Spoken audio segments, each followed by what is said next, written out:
Bonjour les enfants, ravi de vous retrouver encore une fois. Aujourd'hui, on a une leçon de lecture. Alors, on va savoir comment lire et comprendre un texte informatif. Pour être un bon lecteur, on a quelques habitudes à signaler. Alors, pour lire un texte, il faut d'abord, la première étape, c'est avoir un dictionnaire et un crayon. Alors, premièrement, avoir à côté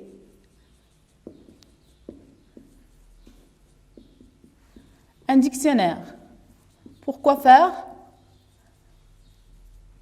Alors, on va expliquer pourquoi on a besoin d'un dictionnaire. D'abord, pour expliquer les mots difficiles.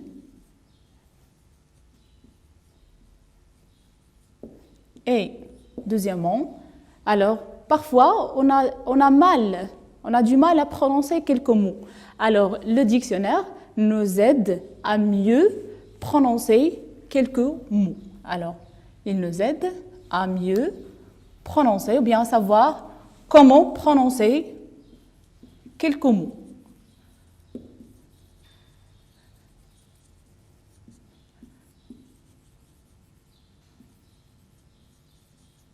À savoir comment prononcer quelques mots. Alors, on a dit on a besoin d'un dictionnaire et aussi d'un crayon. Alors, on a besoin avoir aussi un crayon. Pourquoi faire? Alors, le crayon nous aide à apporter des annotations. On va expliquer c'est quoi les annotations. Porter des annotations. Porter des annotations. Alors, suivez bien les enfants. Ça, c'est la première étape. La deuxième étape, alors, on a besoin d'expliquer les mots qui nous aident à construire le sens du texte. Là, deuxièmement, on expliquer seulement les mots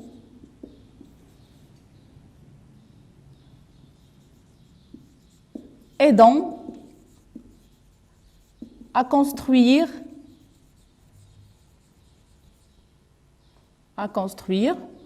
le sens du texte.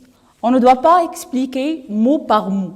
On doit seulement expliquer les mots qui nous aident à construire le sens du texte, bien du paragraphe.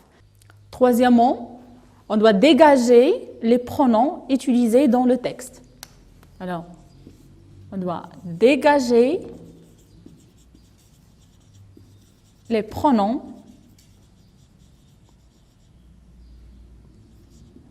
utilisés dans le texte. À titre d'exemple, comme, par exemple, il, nous, on.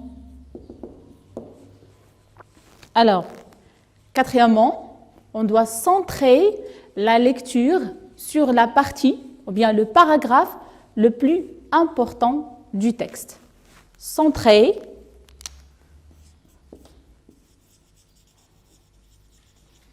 la lecture sur la partie, bien, paragraphe,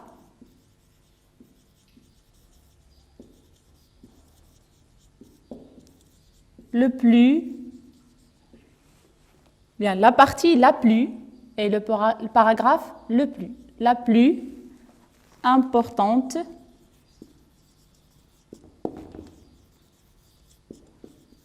du texte. Passons maintenant à la deuxième phase. La deuxième phase, c'est avant de lire. Avant de lire, c'est pourquoi nous lisons. Bien, pourquoi vous allez lire le texte. Avant de lire, vous avez certainement une illustration, bien un poster qui n'est pas compris. Alors, on a un poster.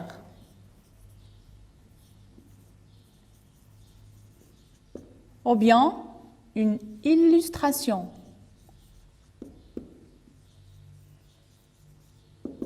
Qui n'est pas, ce poster, il n'est pas clair.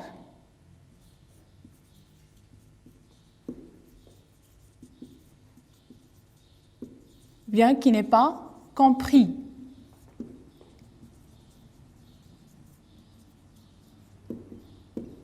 Alors ce poster qui n'est pas compris vous pousse à former, bien poser des questions.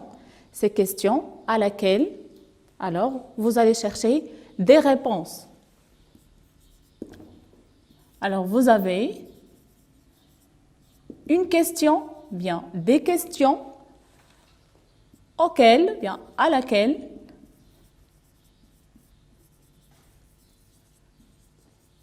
vous cherchez une réponse.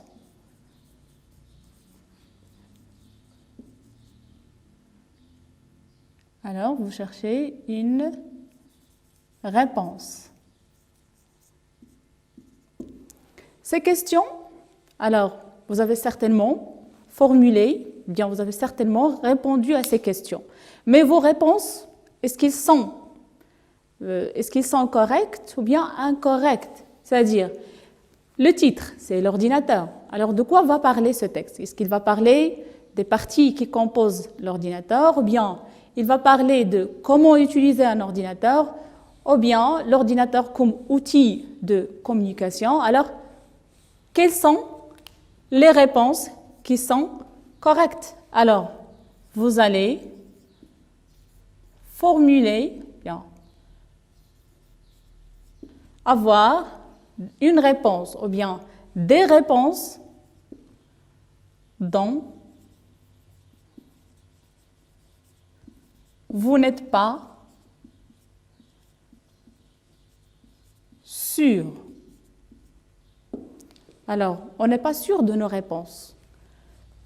La première étape, la deuxième et la troisième, eh bien, ces 3 points, ils vous poussent à émettre des hypothèses. Tout ça va nous pousser à, les 3 points,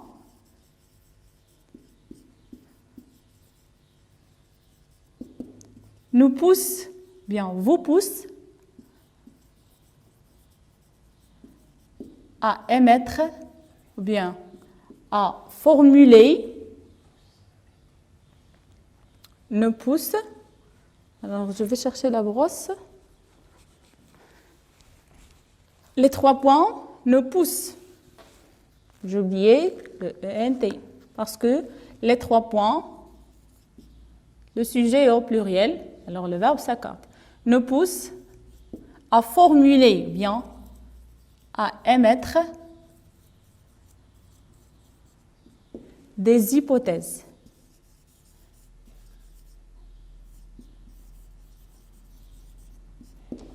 Telles que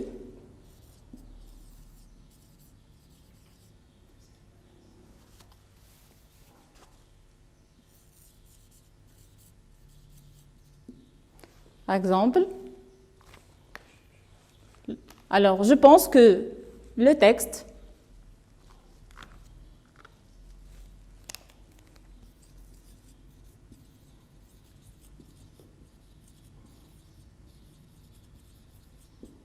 alors par exemple parlera des parties qui constituent, bien qui composent les parties d'un ordinateur. Il y a des parties qui constituent un ordinateur. Alors, des parties d'un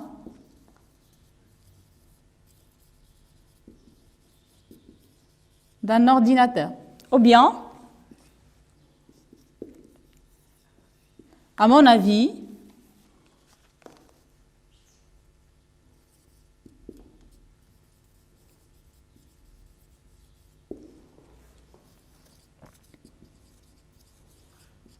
le texte traite Par exemple, comment utiliser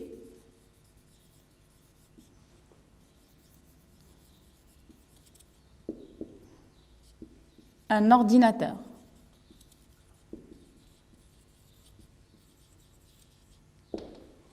Ou bien d'autres hypothèses. Passons maintenant à la deuxième phase, pendant la lecture. Il s'agit de se construire le premier pas vers la compréhension du texte. Alors, lors de cette étape, on va confirmer ou bien nier les hypothèses qu'on a déjà formulées. Alors, premièrement, on va nier ou bien valider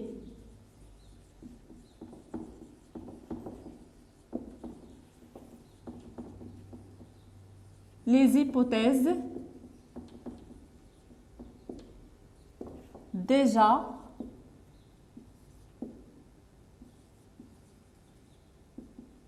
émises. Alors, deuxièmement, on va étudier le paratexte. Qu'est-ce qu'un paratexte? Alors, le paratexte,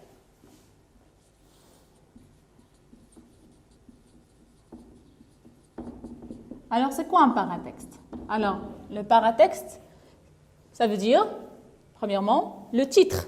Alors, le titre de notre texte, c'est l'ordinateur. Alors, on va étudier le titre.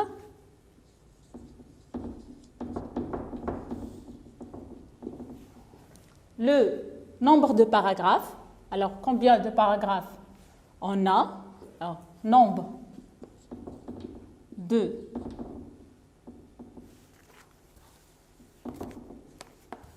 le nombre de paragraphes. Est-ce qu'on a 2, 3 ou bien 4 paragraphes?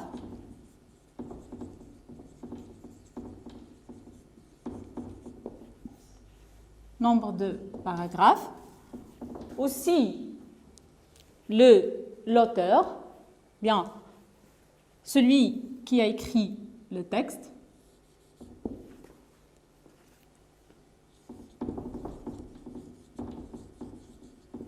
Et les sous-titres.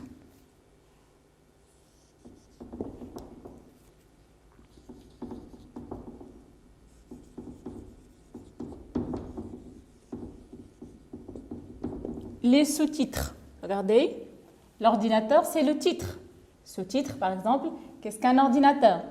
Les deux grands types d'ordinateurs, on les appelle des sous-titres. Troisièmement, on commence, bien on fait une 12e lecture.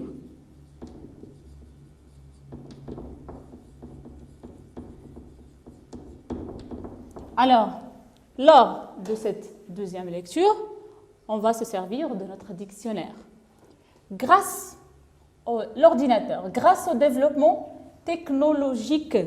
Alors, si vous avez des difficultés à prononcer le mot technologique ou bien les mots longs dans un texte, je vous conseille de les découper en syllabes. Par exemple, technologique. Alors, technologique.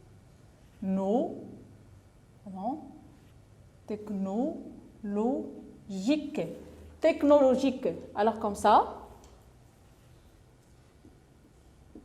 c'est facile de prononcer les mots un peu longs. Grâce au développement technologique, l'homme a inventé plusieurs machines électroniques dans l'ordinateur. Qu'est-ce qu'un ordinateur? C'est une machine électronique de traitement. Traitement, alors on peut poser la question, qu'est-ce que ça veut dire le mot traitement? Alors si on veut chercher l'explication, qu'est-ce qu'on doit faire? On doit se servir de notre dictionnaire qu'on a déjà posé à côté de nous. Alors, traitement, si on cherche le mot traitement dans le dictionnaire, c'est le synonyme, bien, son explication, c'est l'analyse. Le traitement, c'est l'analyse.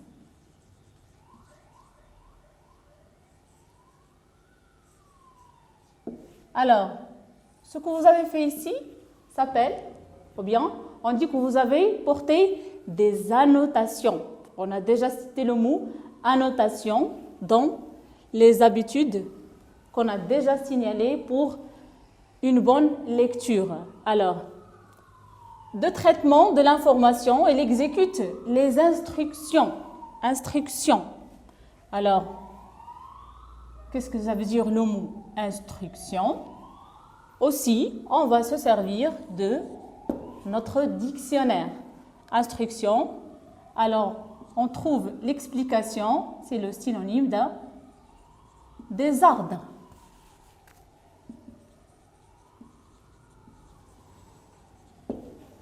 D'un programme préalablement. Alors, on peut rencontrer des difficultés à prononcer le mot préalablement. Alors, on va le découper. Préalablement.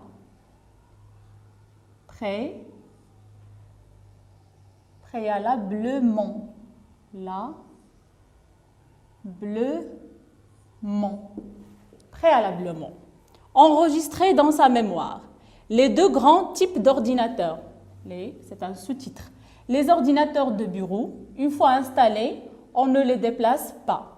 Ils sont généralement composés d'une tour qui contient le disque dur et l'ensemble du système et d'un écran.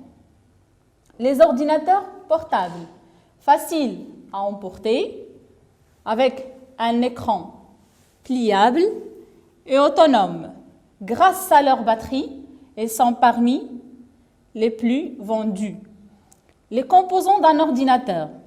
L'ordinateur est constitué d'un ensemble de composants électroniques et électriques reliés entre eux. Donc l'ordinateur, bien dans un ordinateur, il y a le clavier qui permet la frappe de texte. La frappe, c'est-à-dire la saisie. La souris qui sert à déplacer le curseur sur l'écran à cliquer. L'écran qui permet de visualiser les informations venant de l'ordinateur. L'unité centrale qui contient tout le matériel électronique permettant à l'ordinateur de fonctionner, c'est-à-dire de travailler. Le clavier, la souris, l'écran sont reliés à l'unité centrale. D'autres appareils électroniques peuvent être reliés à un ordinateur comme, n'oubliez pas, la liaison à un ordinateur, comme l'imprimante, le haut-parleur ou le lecteur-graveur. L'ordinateur est une machine utile pour faire des recherches, donner et recevoir des informations, pratiquer des jeux, mais il faut savoir l'utiliser à bon escient. Revenons maintenant au début du texte. Alors on fait une deuxième lecture. Pourquoi?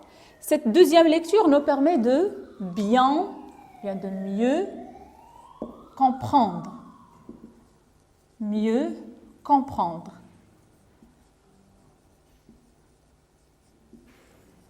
Alors, l'ordinateur. Grâce au développement technologique, l'homme a inventé plusieurs machines électroniques dans l'ordinateur. On va lire le deuxième paragraphe. Qu'est-ce qu'un ordinateur? Regardez le titre de ce paragraphe. Qu'est-ce qu'un ordinateur? Il est sous forme d'une question. Alors, dans ce paragraphe, on va voir la réponse de cette question. C'est une machine.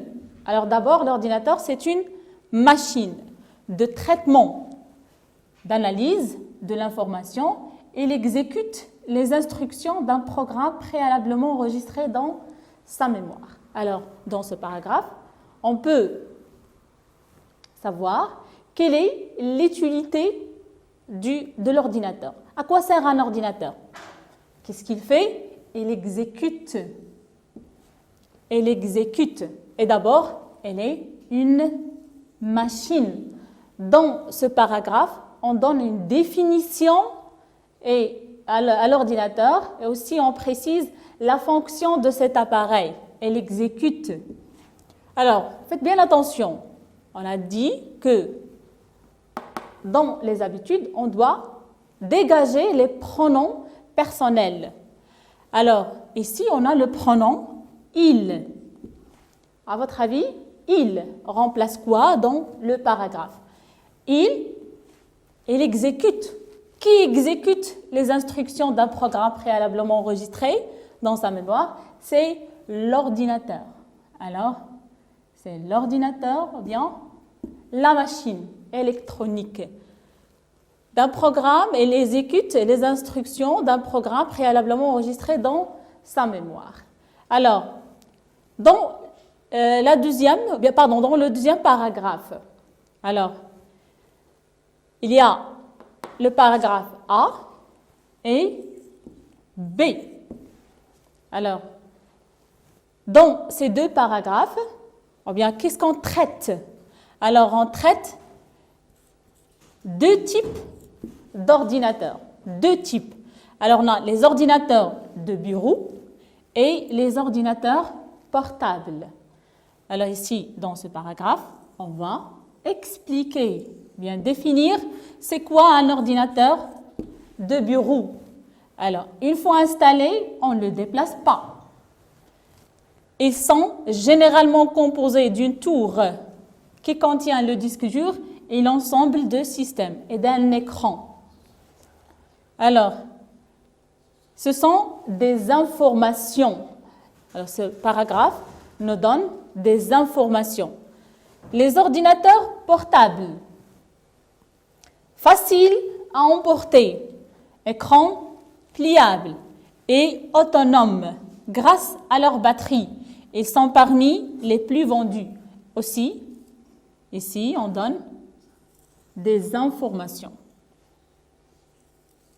Alors, on donne des informations sur les deux types d'ordinateurs.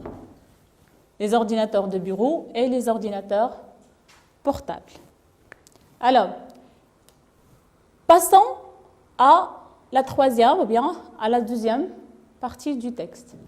Au lieu de lire la partie suivante, je vous invite à regarder l'illustration suivante.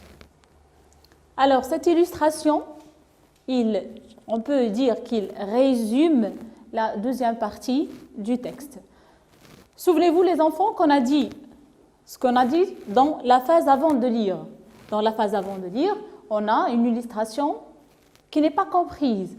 Alors maintenant, on peut faire la relation entre l'illustration et le texte pour former ou bien valider nos hypothèses.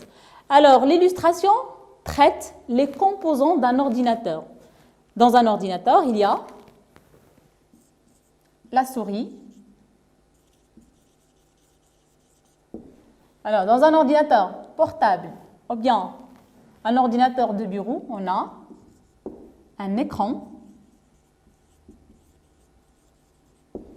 un clavier. Alors, on fait la frappe sur un clavier.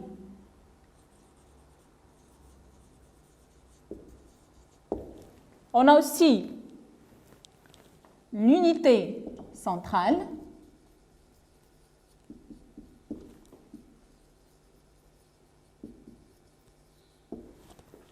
Et les haut-parleurs. Alors, ce sont deux.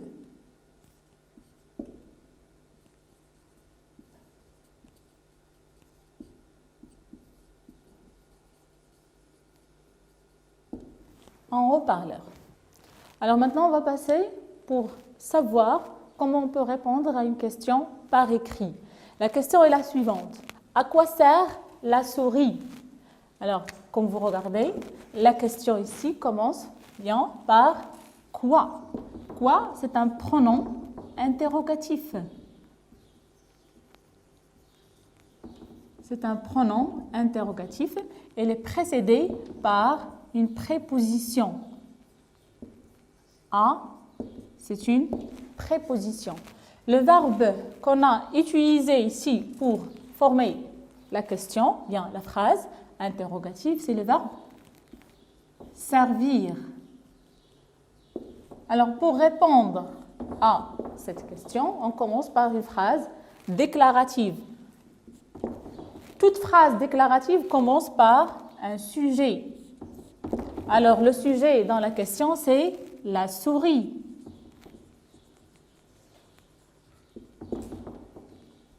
Après le sujet, il y a le verbe sert.